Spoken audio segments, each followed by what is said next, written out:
All right. Well, good morning, everyone. This is Jomo Stewart here with the Fairbanks Economic Development Corporation. I believe it is Tuesday, July 12th, roughly 8 a.m. And we're here for our latest Energy for All Alaska Task Force meeting.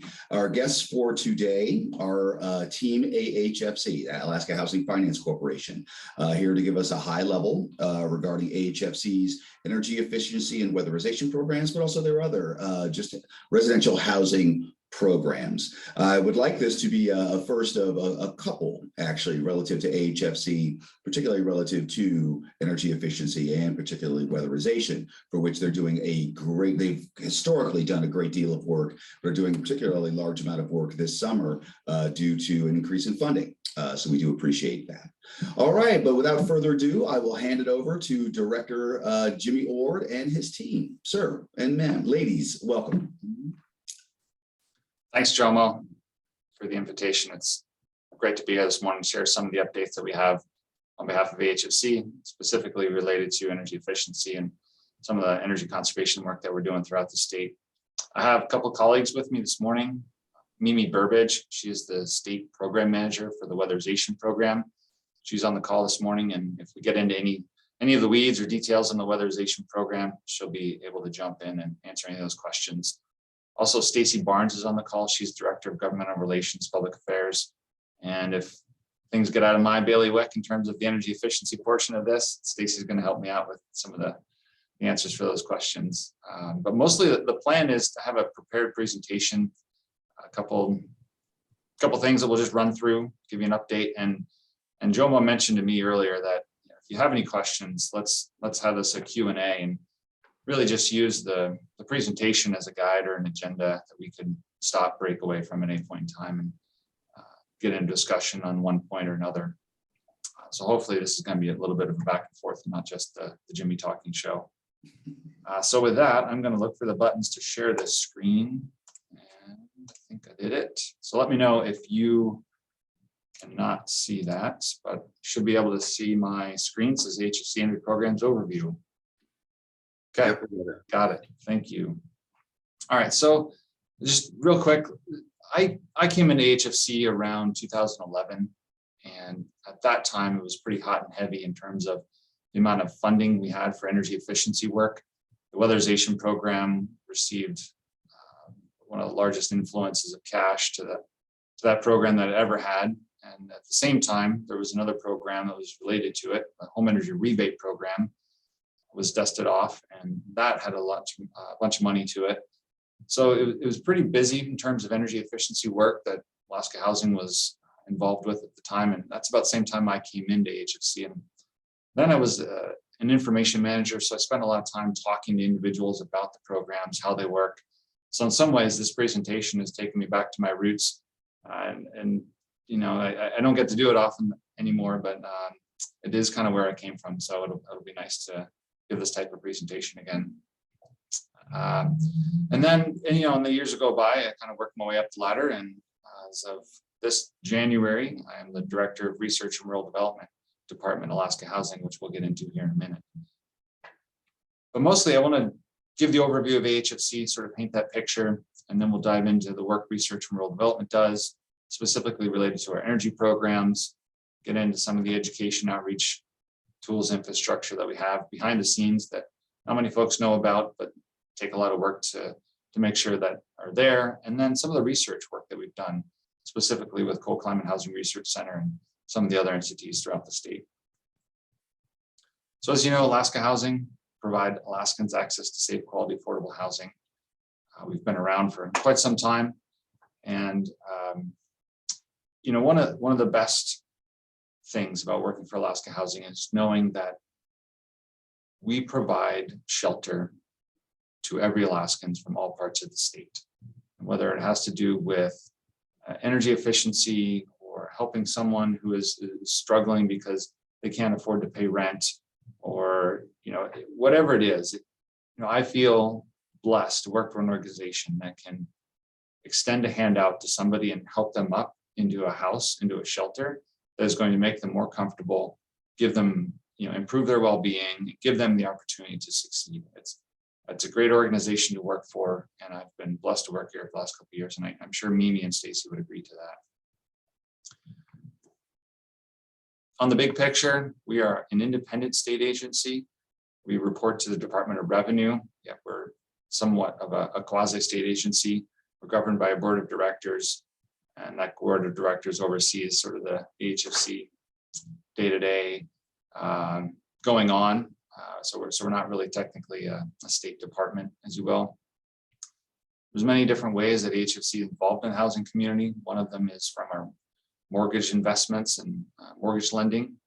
And the money that AHFC earns from that activity sort of makes us self-sufficient. So all that operating cash that is generated goes to make AHFC do the wonderful programs that we do. We actually have our own bond rating on Wall Street that allows us to raise capital, which then we turn around and lend to those interested in owning a home and purchasing a home. There's several different departments in Alaska Housing. The first one I want to touch on is the mortgage department. This is probably one of the most familiar areas. People are comfortable with Alaska Housing in terms of our activity, because we're pretty much one of the biggest lenders in Alaska. And you can look at us as equivalent to a Fannie Mae or Freddie Mac, where we don't necessarily do the direct lending to the consumer. We work with our lending partners, who then will work with the consumers to do the loan. But we are the ones behind the scenes who have the capital and are raising the capital on Wall Street to then turn around and make that capital available to those interested in buying a home or being involved in that market space. There's a couple other areas that the mortgage department is involved with. Specifically, I want to call out senior housing. One of the benefits of the housing organization that we work for is, we have the mortgage side, which is the finance side, and they bring in revenue, and which allows us to keep our engine running. But then we also have the other side of our house, which we are here to help. We offer all of these different resources. So the senior housing department is a go-to resource for seniors who are interested in knowing what's out there. We keep a list of all of the available senior housing units out there. And if somebody needs help in that space, we have a point of contact, Jim McCall, who has been with us for a long time, and he's one of the best. He can serve as that go-to resource for Alaskans who have a need for that resource. The other department attached to the mortgage department is the finance department. Some say we can't have one without the other, because the finance department has to go out and raise the capital in order for the mortgage department to lend it out to Alaskans buying their homes. So that's kind of the way I look at our finance department, is they're the ones behind the scenes who are ensuring that we have an interest rate that is competitive. They're taking care of the annual dividend that AHFC returns to the state, because there is a portion of AHFC's revenue that goes back to the state of Alaska in terms of an annual dividend. So mortgage finance departments, there are two different departments, Alaska Housing, that you may be familiar with. And just to give you an idea of where interest rates are at these days, the fourth one down says My Home, 5.625%. This is as of yesterday. I didn't check this morning, but it's not what it was even 6 months ago. So it's been really interesting to see the evolution of the interest rates. But I wanted to provide that for a little context this morning, just so you can see where Alaska is at in terms of their interest rates and financing.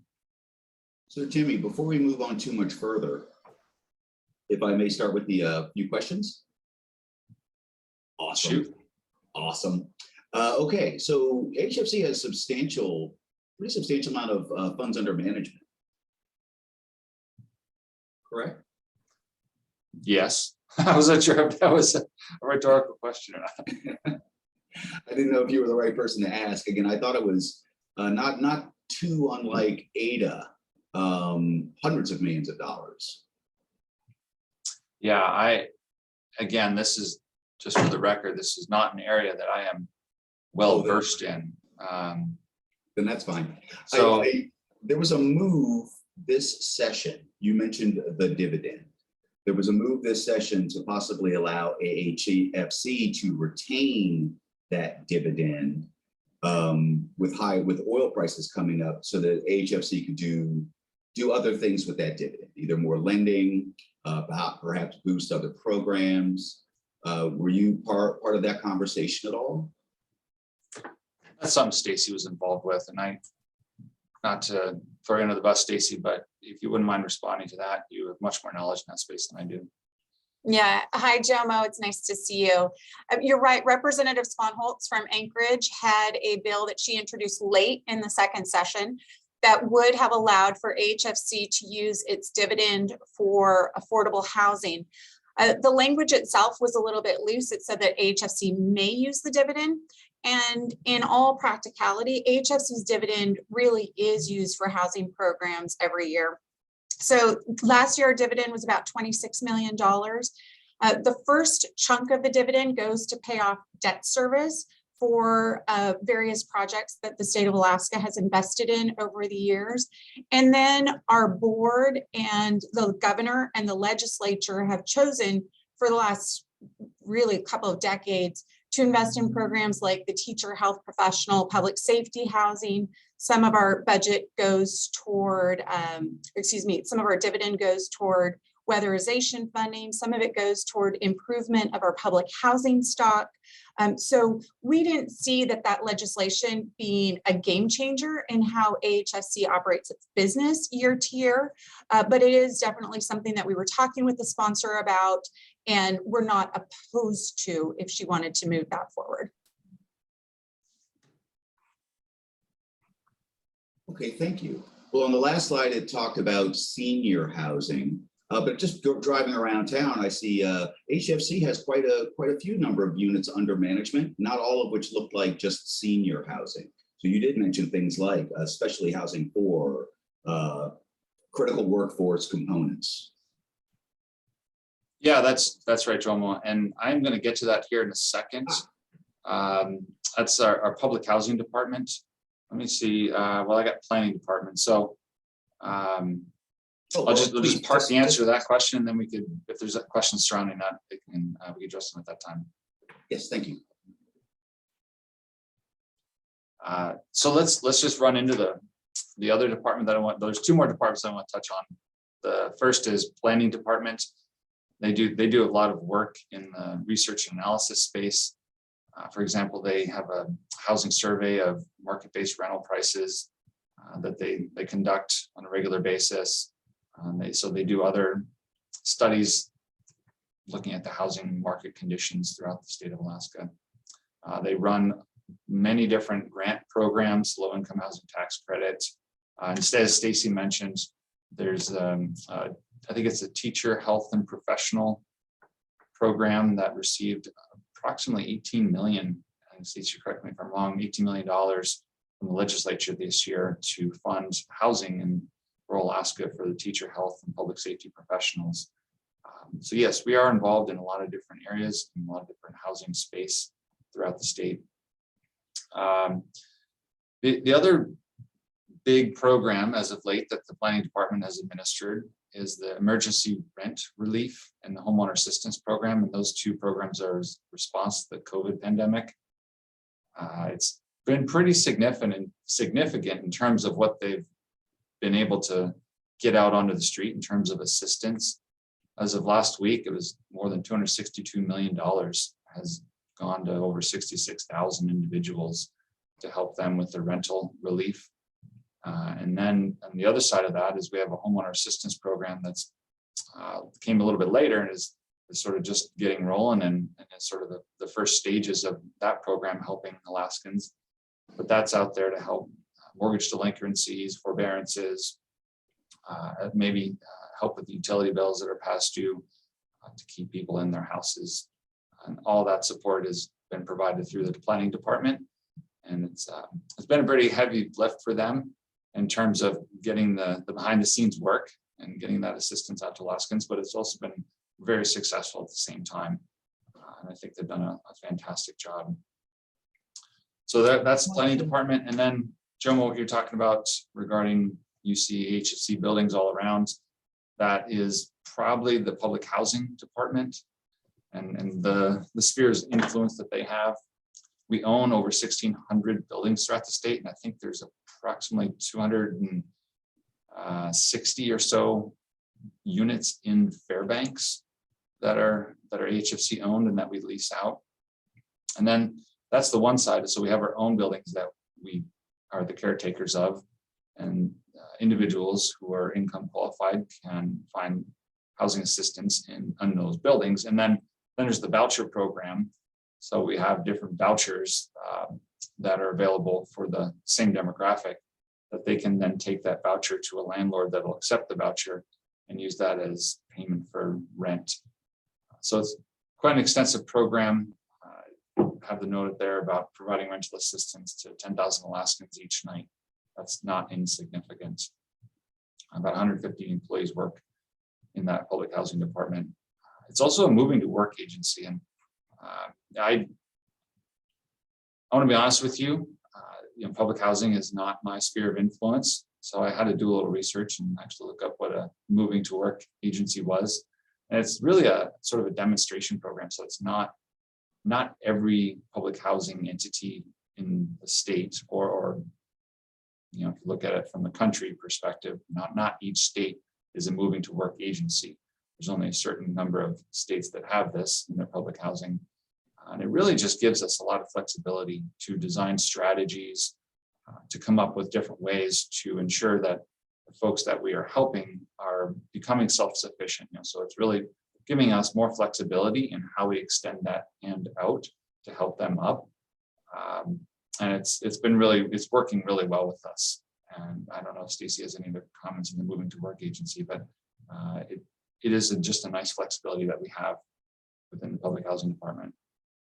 Yeah, Jimmy, I think I would add to it that AHFC became a moving to work agency because Senator Stevens had included us in an appropriations bill in Congress. We're authorized every 10 years for this distinction.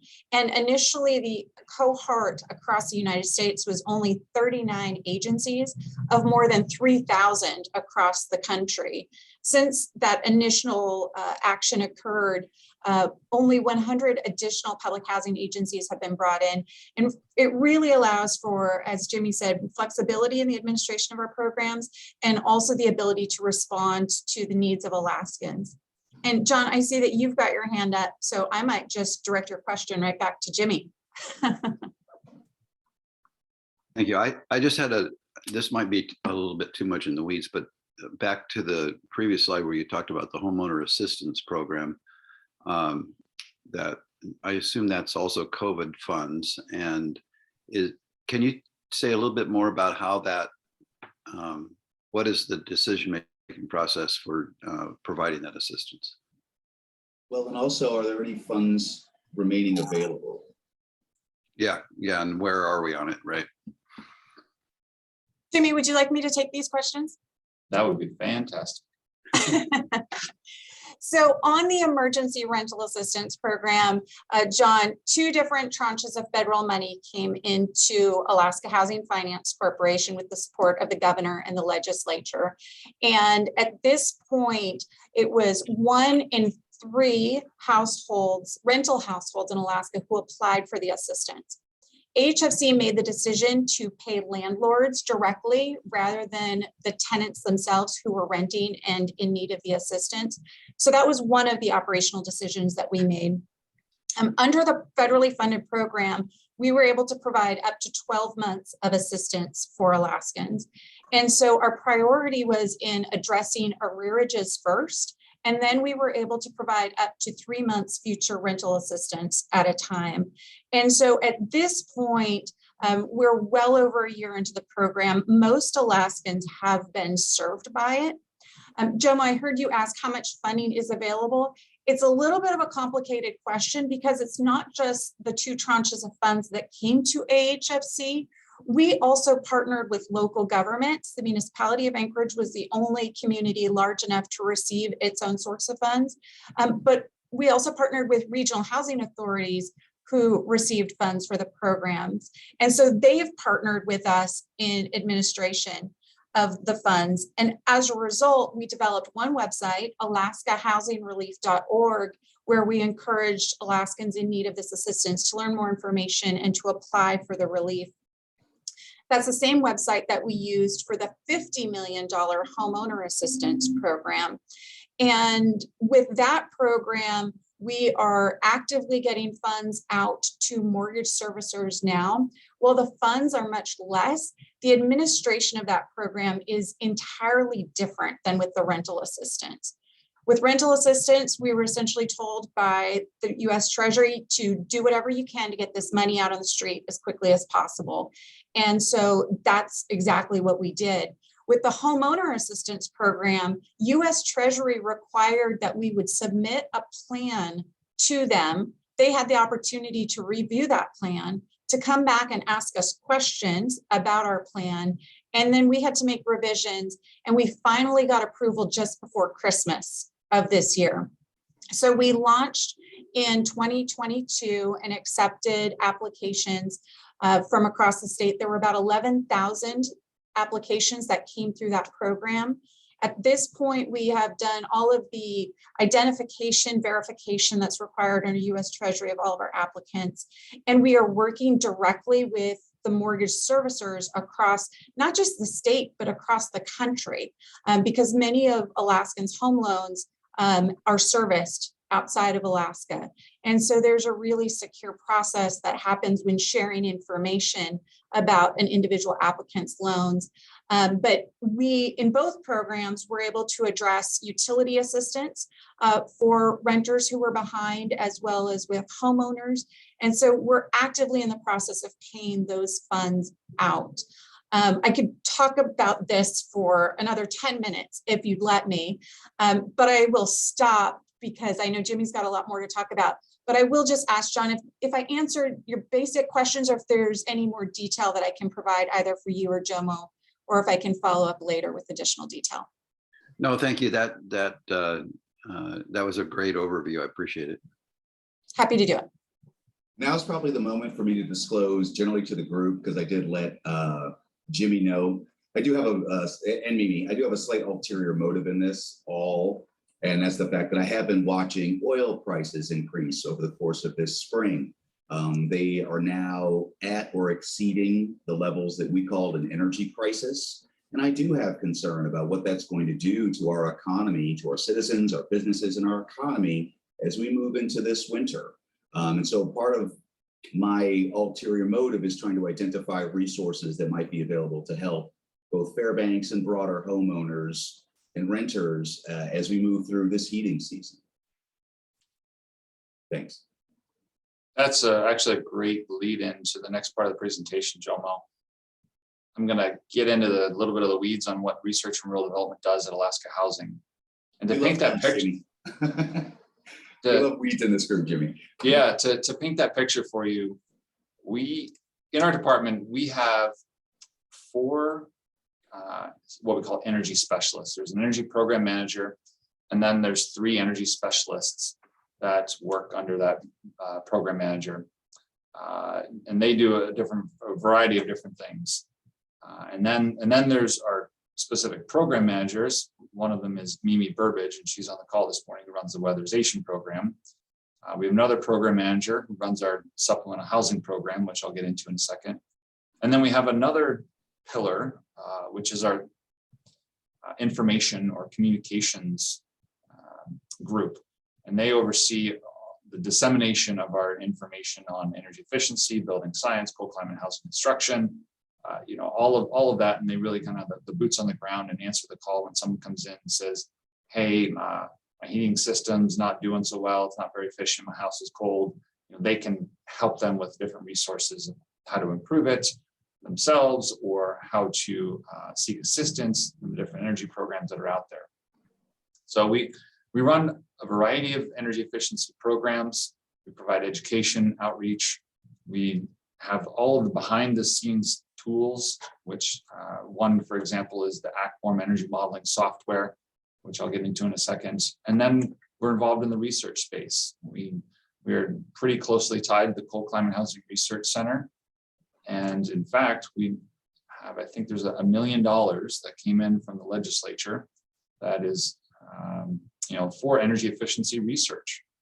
And, that's a benefit that we're all going to reap, because those funds are going to entities in Alaska that will help us determine how best to build our structures so that they are sustainable for the future and that they are built to this cold climate that we live in. And when the energy price does spike, we're not going to see the impact on that as much as we would if our homes were built to a lesser value or lesser efficiency level. So the first program I want to touch on is the weatherization program. And if you're not familiar with it, it provides assistance to income qualified applicants in the form of housing improvements, specifically related to energy efficiency. So Alaska Housing works with 9 different grantees who provide services throughout the state. And we get a variety of funding for this program.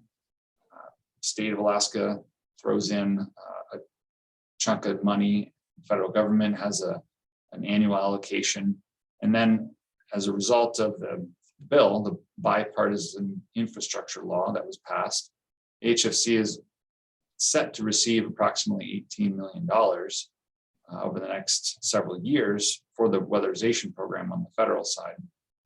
So program is great. It helps a lot of people. And the way it works is if an applicant meets the income guidelines, they would work with one of the grantees in their service area, go through the application process, and there is a wait list, and the wait list has some priorities to it.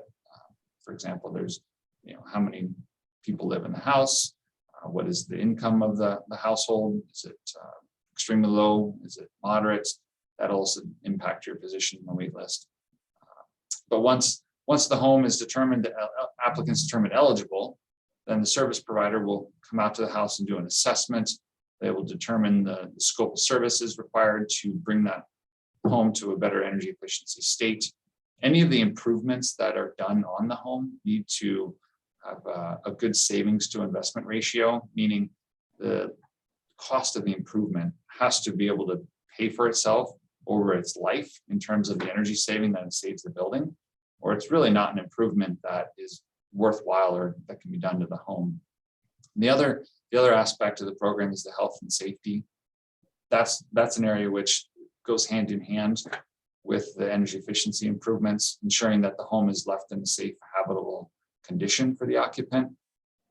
We're really focused on client education, ensuring that the homeowners and the renters who apply for the program, they understand the changes that are occurring in their house and know that there's going to be potential changes that we need to understand, and that we can choose to make better decisions so that the home is going to be more energy efficient and it's going to be operated in that manner.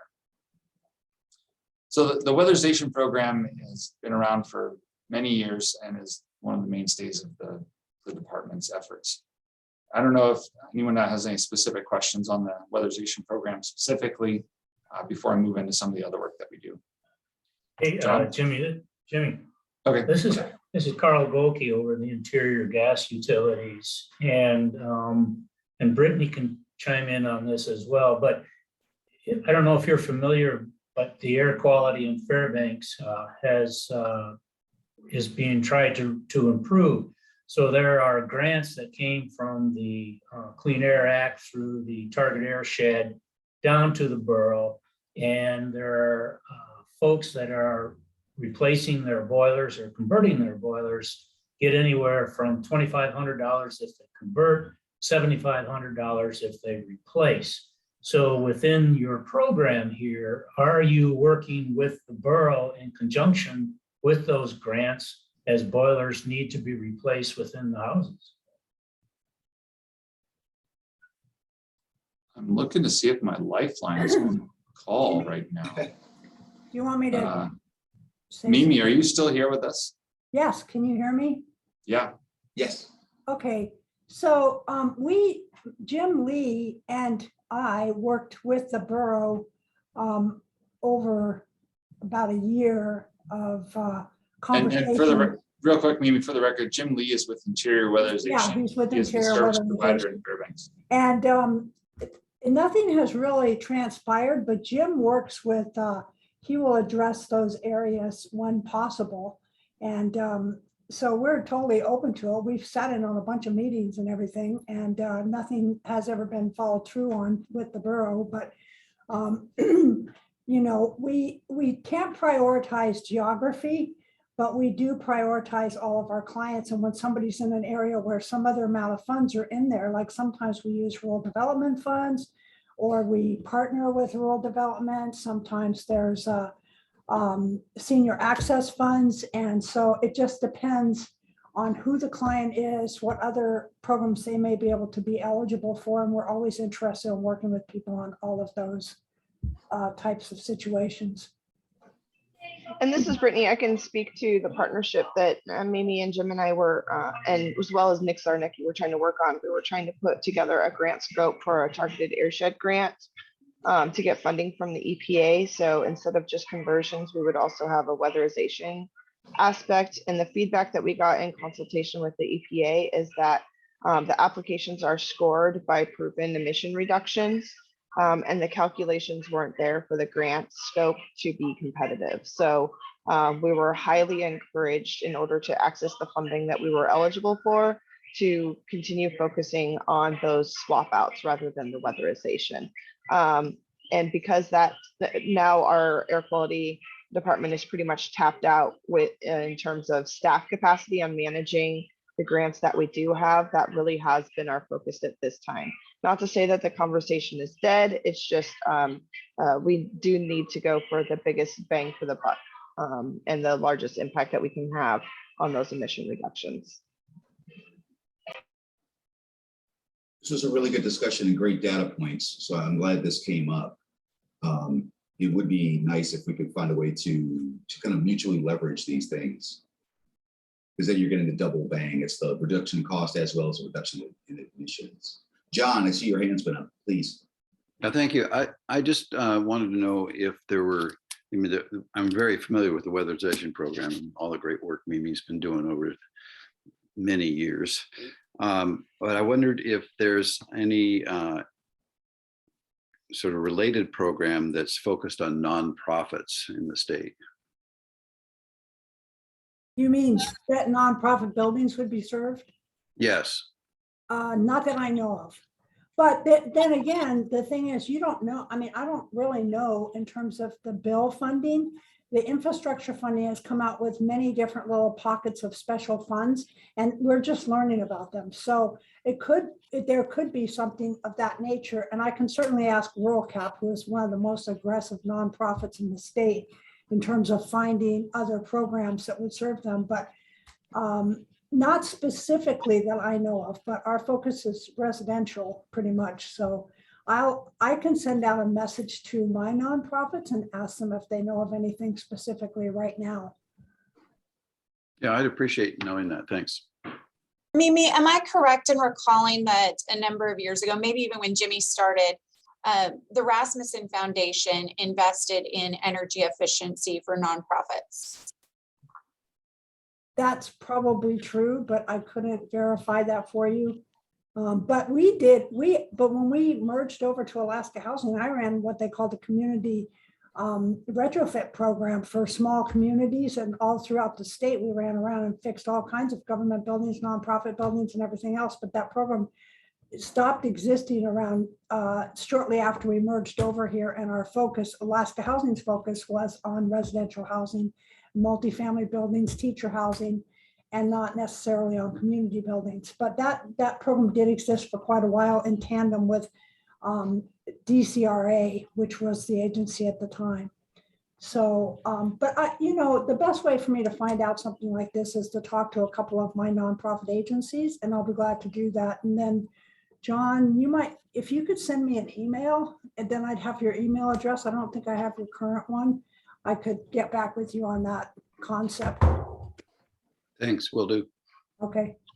This might be a good segue into me trying to get a presentation regarding CPACE, because if you recall, that was relative to trying to boost energy efficiency and creating a mechanism to help boost energy efficiency with commercial buildings. And I don't know if there's a distinction between for-profit and nonprofit commercial structures, but I can check on that as well. Yeah, I'd recommend the Alaska Energy Authority. I'm guessing you probably know that, but they were pretty heavily involved. And then also here in the municipality of Anchorage, Shayna Kilcoyne with the Muni, she was pretty heavily involved in getting that pushed through, at least the initial one, and then the addition or the modification to it that passed this legislative session. So yeah, actually, I'll follow up with you after this, Jomo, because I have a couple of contacts for you that will be really good for you to put a presentation on for CPACE. Yeah, and Fairbanks took a lead on getting CPACE initially introduced and pushed through. And Jomo, I'd be happy to talk about some of the limitations on why we haven't implemented here in the borough. Mostly it's a software issue, but I can talk offline on that. Oh, interesting. Okay. I will say for the record, here at FEDC, we have been pushing for the last number of years to see if we couldn't get the state to re-up the funding for the old energy rebate and retrofit program, the home energy rebate and retrofit program, meaning that you just referenced. We haven't been successful, but it's something that we consider a priority here because it's distinct from this weatherization program, and it's both status and income classifications and restrictions.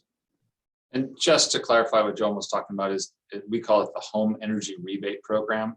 And that provided rebates for those homeowners who were interested in improving their existing home or purchasing a new home that had a high energy efficiency level. And there were no income restrictions. It was open and available to everybody. And if you looked at the Venn diagram of Alaskans that get served, you had the weatherization program, and then you had the rebate program, which encapsulated everybody. So between the two, it cast a pretty wide net. Okay, do we have any other questions at this moment? All right, well, as always, know that you can take yourself off mute or you may post questions in the chat box. Thank you. And I want to go back or take a step back and just speak for a moment about something that Jomo said is, as the price of energy increases, I think Alaska Housing, in terms of programs that we administer in RTD, or excuse me, research and rural development, become more salient and they sort of rise to the surface.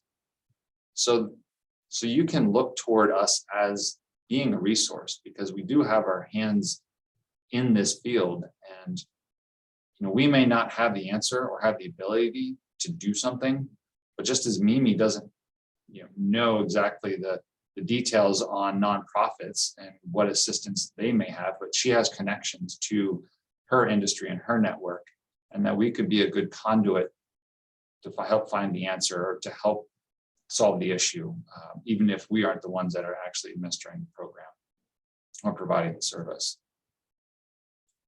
Which is why I wanted to go into the detail with regard to some of the different programs and initiatives that we have, so you can get the breadth of everything we do in Research and Rural Development Department. One of the programs we administer is a Supplemental Housing Development Grant Program. This is specific to housing authorities, so the regional housing authorities, and it's in statute, and it pretty much says that this money can only go to housing authorities, and it can only contribute up to 20% of the funding that they receive from the Housing and Urban Development, from HUD, for building housing in their communities that they serve. And it can only go toward specific categories, for example, roads to the construction site, energy efficiency upgrades, water and sewer developments, or electrification, so power lines to the construction site. And where that program's evolved over the years is the majority of the housing authorities use the funds toward energy efficiency, toward improving the building envelope of the houses that they're building. So that's just another way that we are involved in ensuring that the houses that are getting built in the state are being built to a high standard, because every time a dollar goes into a project that AHFC is tied to, it has to meet our building and energy codes. So by doing so, we ensure that there's a solid base that's built, and the houses that are getting built are good and high quality houses that are energy efficient. One of the other areas I want to touch on is state energy programs. Now, this is a program that is run by the Department of Energy, and Alaska is kind of split in two ways. The Alaska Energy Authority, they're the direct recipient of the state energy program funds from the Department of Energy, DOE. And we have a memorandum of understanding with the Alaska Energy Authority where 50% of the state energy program funds go to Alaska Housing. And those funds, for a good way of putting it, is there's a wide variety of uses that those funds can go toward, as long as they're related to energy efficiency, renewable energy. We have some discretion in terms of where those funds go. Now, a lot of times we'll invest them in research or development of some of the tools that we've come out with the last couple of years, which I'll get into in a second. But a lot of that money is going toward energy efficiency, education, and some of the other initiatives that we're working on. On the mortgage side, and energy related, is the Energy Efficiency Interest Rate Reduction Program. For example, if a homeowner or a potential homeowner wants to get a loan with Alaska Housing and they want to purchase a new energy efficient house, they can actually get a reduction on their interest rate for buying a 5-star plus or a 6-star home. And then also, if they wanted to make improvements on their existing home and their mortgages with Alaska Housing, they can go ahead and make the improvements. And depending on the number of improvements that they make, more improvements they make, more energy efficiency the home is, they will get a lower interest rate. So that's a nice incentive for individuals who are looking to make their home more comfortable, more energy efficient, and at the same time paying less every month in mortgage. So it's a good incentive that Alaska Housing offers to help ensure our homes are built to a sustainable benchmark. Before you leave that last slide, Yeah, we've talked for some time up here about the lack of building codes, statewide building codes. And here, there at the borough doesn't have borough-wide building codes, but this is a nice way to create market pull towards quality housing by having both resources there available to help encourage it, but also some incentives to help encourage it. So again, it's not a mandate that you will build busly, but you receive a benefit for having done so. Yeah, and to that end, one of the ways I look at it is with Alaska Housing being an investor in home mortgages, and we're only allowed by statute to invest in mortgages that are homes that meet our building and energy code. So if there's a home that's being built to a standard that is not met, it's not at our level, then that really restricts that home down the road for receiving financing from AHFC. So, I would say they shoot themselves in the foot, but it's in some ways that's what's happening. There is a loan program that AHFC offers, non-conforming, but it's going to be at a much higher interest rate. So what we see a lot of times is, even though homes are not in an authority that has jurisdiction to implement a building code, that home is still built to AHFC standard, because they don't want to not allow the home to be able to be financed by AHFC down the road. So a lot of times it is built to the energy standard and the building standard that we've set. Cool.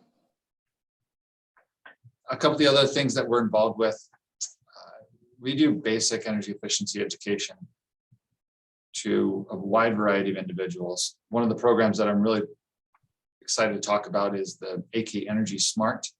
It's our program that we work with school kids, and we introduce energy efficiency, building science, where the energy comes from, renewable energy, and we work with a good contractor, Renewable Energy Alaska Project, to implement the program.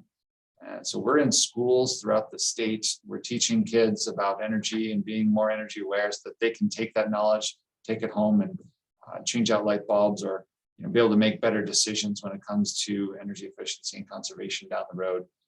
So that's one initiative that we have that's really good and super excited about. On the other side, my kids, clearly both my kids missed that class. I can't get them to turn off a light. yeah. Yeah, so that's a good program. I guess we need to do a better job then. We need to expand it or something. So on the professional side, we try and roll out classes for appraisers, real estate professionals, builders. For example, the Home Builder Association has an annual conference every year that we always present at, teaching classes on the latest building techniques, giving updates from Alaska Housing. One of the other initiatives we were involved with was the appraisers and providing education to the appraisers on how to value energy efficiency in a home, what that looks like, some of the tools and resources Alaska Housing has. For example, in the AKMLS, the multiple listing service, that's here in South Central, and I think it does extend statewide, but I know there are other multiple listing services in Fairbanks and Juneau, for example. What we did was we took all of our data on housing and the energy efficiency level of that housing, and we tied it to the Alaska Multiple Listing Service database. So essentially, when a real estate professional wants to post a house on the listing service, they can hit a button and it'll ping our database to see if that home has had an energy rating in the database. And if so, it'll provide the most recent energy rating for the home.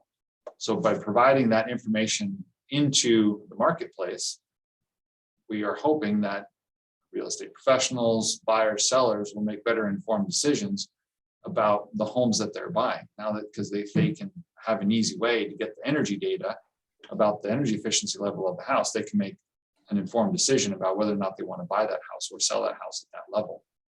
So that's one of the pieces and components of the education that we've done is train appraisers, train real estate professionals about those tools, about how to make sure homes get, the information about a home gets disseminated in a way so that people can make good decisions about whether or not they want to purchase that home at that energy efficiency level. Another program I want to touch on is the Alaska Energy Efficiency Revolving Loan Program. That's for public facilities, and it really is a way for public facilities, I'm talking school districts, municipalities, local governments, University of Alaska, to finance energy efficiency improvements. And there's many different ways to finance energy efficiency improvements, especially with CPACE coming out. That's another tool, another mechanism for that to get done. But Alaska Housing a couple of years ago was given the ability to finance improvements for energy efficiency for those entities. It's not a heavily used program, but it is something that we do have available. The other aspect of all of the work that research and rural development does is, again, just that technical assistance, that helping hand. If there is an entity, whether it is a homeowner, whether it's a public building manager, and they want to know something related to energy efficiency, conservation, building management, we have the tools and resources to help them, to give them that hand up and at least get them pointed in the right direction. Building codes, right? We talked a little bit about that. It's our job in this department to oversee the building and energy codes that are set for Alaska Housing Finance Corporation. One of the tools on the background that you don't see is maintenance of the home energy rating system. And again, that's where the home will get a star level based on its energy efficiency level. Well, we have to create that whole infrastructure for that, which means ensuring that energy raters are trained and tuned up and that they have the knowledge and skills to be able to evaluate a home's energy performance. And it's been a number of years since Alaska Housing has created the program and opened up the program to new energy raters to be able to come on board and be able to do an energy rating on behalf of AHFC. But that is just getting rolling just now. I literally yesterday, we sent out notification to the industry partners that we're aware of. And if they're interested, they can come into AHFC and go through the process to become an AHFC certified energy rater. So that's something that is on our radar for the next couple of months and the rest of the year. Tied to the home energy rating system is ACWARM. That's our modeling software. That's been around since the 90s. It's Alaska grown. It's our software program. We maintain it. It's unique to Alaska. It's unique to our geography and climate. So we are able to tool a specific modeling software to know that the homes that we are modeling to determine the energy performance level and that star level is accurate to the best of our ability based on Alaska's unique state, geography-wise, climate-wise, et cetera. And then all of the data that is collected from that modeling software goes into a database called AHFC, the Alaska Retrofit Information System. So we have excellent data on housing stock in Alaska because of the detailed energy ratings that we are collecting. One of the other initiatives that I'm excited about is BMON. That's our name here at AHFC for our building monitoring program. This was started a number of years ago, and it gives building managers, facility owners, the ability to, in a more hands-on way, to manage that building's energy use. Yes, it's possible for a bigger, let's say a school district, to go ahead and work with an energy services company or an energy provider and have them manage and monitor that building's energy use. But if they want to have an opportunity to be a little bit more hands-on and have a more flexible system, that's what our building monitoring system can do. Is we've built the software and the back end, the zeros and the ones, so that there's a website, you can have a dashboard, and you can go in and install the sensors. You can go in and sort of tell that software platform which pieces and components of your building you want to manage and measure the carbon dioxide, you can measure the lighting, the occupancy levels, the energy use, et cetera. So it really gives you sort of an up-to-date, in real time energy use of that building, which then allows you, and it's not going to fix it for you. It's not going to, it just identifies anomalies. It identifies areas of opportunity. For example, our public housing team, with all of those 1,600 units that they have to manage and maintain, they've installed the building monitoring system in some of those buildings just to identify, get a benchmark, get a baseline that they can see, okay, where's this building at? What improvements do we need to do? Is it operating efficiently? Are we actually using as much water as we think we're using? Can we drop down the size of the water heater, et cetera? So it's really a much more of a nimble tool that can be installed in the buildings for relatively low cost. One of the downsides of it is it does take some investment in time and resources of the person who's going to be working with that program. John, I see you have a question. I think just a quick detail on that. Does that BMON system have an alarm capacity so that it can alert you to out of spec results? Yep. Yeah, absolutely. Yeah, you can set those parameters. If you want to know the temperature of the hot water in the boiler system, and our public housing team has this all the time, right?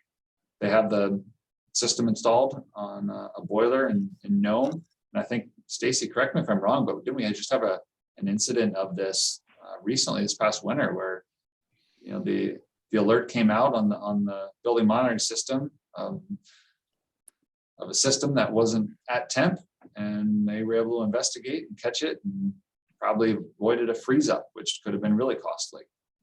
So yes, it definitely has the alerts.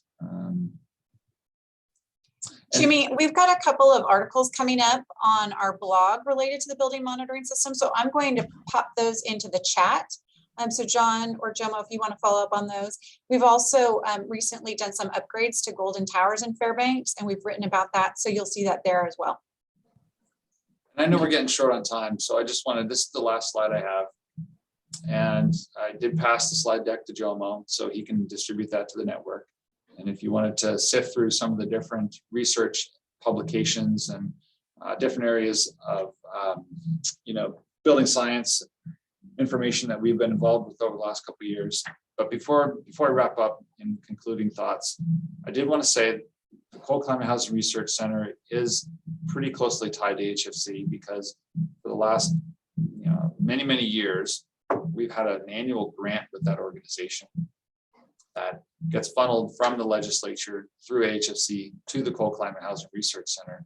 So a lot of the work that they do in cold climate housing construction is done in coordination with AHFC, and we're involved with those projects. And yes, we're not the ones that actually do the work, but we do have oversight, and we do ensure that those funds are distributed in an appropriate manner. So we're pretty closely tied to that organization. And one of the things that we are going to try and work toward is some kind of information.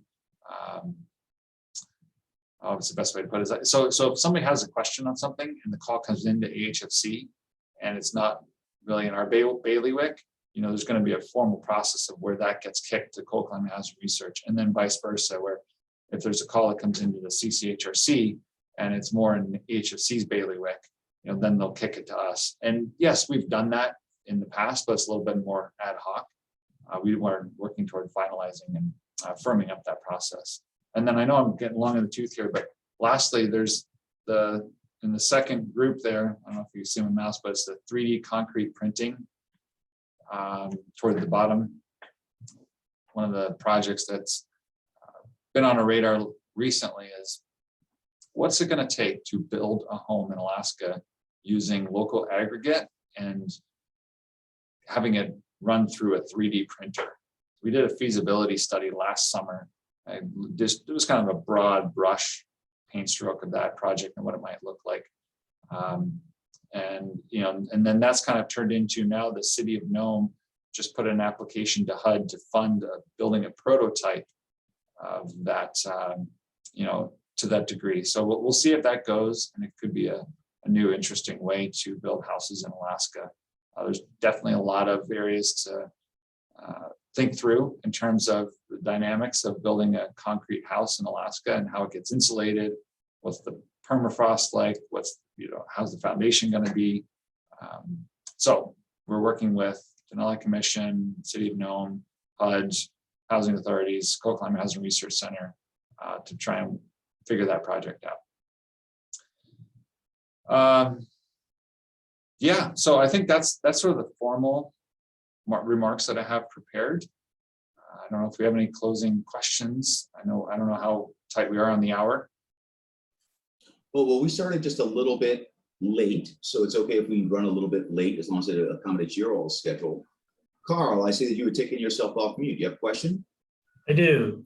What can you tell us about this 18 units senior rental and 40 units low income housing that was advertised on June 14th this year in the paper? It's a $20 million project, but yet no dirt has been dug yet. And what's the status? And what can you tell us about it? I would need to know a little bit more information about that project. Might have to call on my lifelines and see if Stacy has any recollection of that. Yeah, I do. And was it Cameron? Sorry, I'm trying to pull up the email just because I got an update yesterday. So one of the subsidiaries that Alaska Housing has is the Alaska Corporation for Affordable Housing, and they're who's actually working on this project. Let me give you the details. I'm having to pull it up from my phone because suddenly my email has just gone out on the fritz. So give me just a second. I'll see if I can find it too, Stacy. I'm sorry. I was just saying I can see if I can find it too. Oh, excuse me. I've got it now. Thanks, Jimmy. As soon as I take a sip of water. So obviously it's not starting this year, is that correct? No, as a matter of fact, it's going to start very soon. So sorry about the dramatic lead in to that. But the email says that they're on track to start construction any day. And so you'll see activity soon. AHFC Builders was selected as the contractor. They have a lot of experience in Fairbanks. They worked on a couple of projects that are up there that we're familiar with. This housing development will have 58 units of affordable housing at 2 sites. The first site will have 20 units that are 1-bedroom ADA compliant for seniors and located across the street from the Golden Ages property that we own and manage in our public housing. The second property is 1.5 miles away on South Barnett. between 22nd and 23rd Avenues and will include 40 units of family housing, including a mix of 1, 2, and 3 bedroom units. And lastly, the total development cost is about $25 million. Again, Stacy, who did you say was the contractor and where are they out of? The contractor is AHFC Builders. They have offices in Wasilla and Fairbanks. Okay, thanks. Yeah, and I previously put my contact information in the chat. So if you'd like to follow up with any questions, don't hesitate to do that. I appreciate the update. Thank you. Yeah, no problem. And that's great to know. We've been working really hard here at FEDC as well as Ms. Smart there at the FNSB relative to military housing. But we quickly realized, again, we have broader and larger needs. So it's nice to know that somebody's getting at them. And senior housing is definitely one of them. Jomo, I have another question. It's for Brittany. So Sure. when I came on board a year ago, we got into the CPACE, Brittany, and we had situations at the borough. Has anything changed? Is there any update you have for that? So the issue is our software system. So the way CPACE works is it's property assessed, right? So you have a new line item on your tax bill. Our software system literally doesn't have the capacity to add a new line to the tax bill. So everything has to be hand keyed, which is extremely labor intensive and is a huge challenge. So our system was dated anyway, and we are currently in the process of replacing that system. That full changeover is expected to take about 2 to 3 years because it's such a huge overhaul. And I think they're about a year into that process. They do know that there's interest in not just CPACE in general, but other incentive programs that would show additional line items on the tax bill. So they do know that that is a need and they're working through that. But right now they're in the process of just a full changeover of the software system itself. And that's really our update, is like, we'll be able to talk more about what various incentive programs could look like once we have the software that can handle the actual backside of what it takes to push those out. Okay, thanks. Well, we are at the top of the hour, just a little bit past. Thank you very much. This has been a great presentation, so very much appreciated. And lots of food for thought and targets of opportunity for potential future presentations. So I would open it up to the group and offer it up to the group that as you think about this presentation, again, if there's things for which you'd like to do a deeper dive, please do let me know. I actually just drove by interior weatherization just day before yesterday. I happened to go by their building. So I think I would love to have a presentation from Mr. Lee regarding just our own very local weatherization program and how that's going, their resources and their capacities, and anything we might be doing to help them out as they try to help us out. But again, if there's anything else you want to know about, please do let me know and I'll do the reach outs. Ms. Barnes, please. Yeah, thanks, Gemma. I also just wanted to acknowledge Brittany's work. AHFC has been participating on the Tiger team, as you know, and we've worked very closely with Brittany over the last number of years. So we appreciate her work. And I didn't want to get off the call without acknowledging the good work she does in your community. Well, I'll go ahead and return the compliment because HFC has also been helping the community relative to that military housing. They have a representative. They created a special program within military facility zones just to help to facilitate that kind of build. So much appreciated. HFC we have some really dynamic agencies in our state. We're very lucky to have. John. I just wanted to say thanks to Jimmy and nice to see Mimi also and Stacy. Appreciate all your information and your continued work. It's great to touch base again.